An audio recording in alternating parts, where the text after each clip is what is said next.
South Korea is developing its own stealth fighter.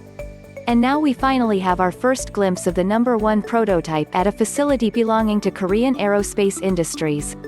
The KFX features a large cockpit, an electronically-scanned-array radar, a trapezoidal wing, twin tail fins, 2 engines. The KFX in its basic layout is a fairly standard stealth fighter. It looks a lot like the American F-22 does, not to mention the Chinese J-31 and even Turkey's own dead-end concept for a homegrown stealth fighter. But for all its unsurprising features, the KFX still is likely to cost a lot of money. And that should cast doubt on its future.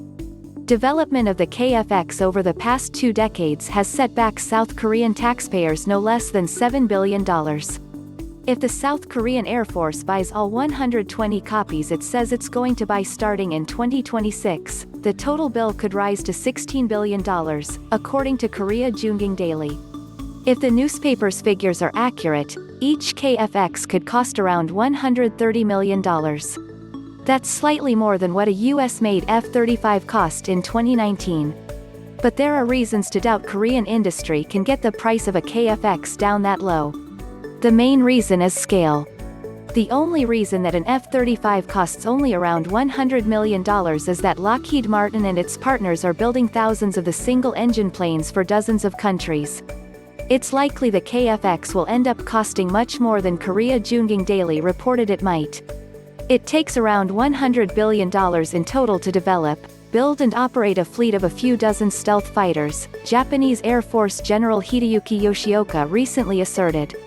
Japan, not coincidentally, also has been developing a boutique stealth fighter.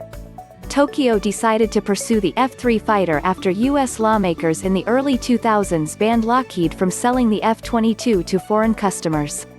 Owing in part to the export ban, Lockheed ended up building just 195 F-22s, all for the U.S. Air Force. The program never achieved meaningful economy of scale. Each F-22 ended up costing around $300 million, not counting ongoing upgrades and operating expenses that could boost the overall program budget to, you guessed it, nearly $100 billion. It's likely that the only way South Korea could buy KFXs for $100 million apiece is if a lot of other countries also buy copies. Exports, in other words. But the F-35 so far is the only stealth fighter with export customers. Indeed, the F-35 has all but cornered the market for radar-evading fighters among countries with healthy diplomatic ties to the United States. South Korea itself is buying scores of F-35s. It's one thing to build a stealth fighter prototype, as South Korea has done.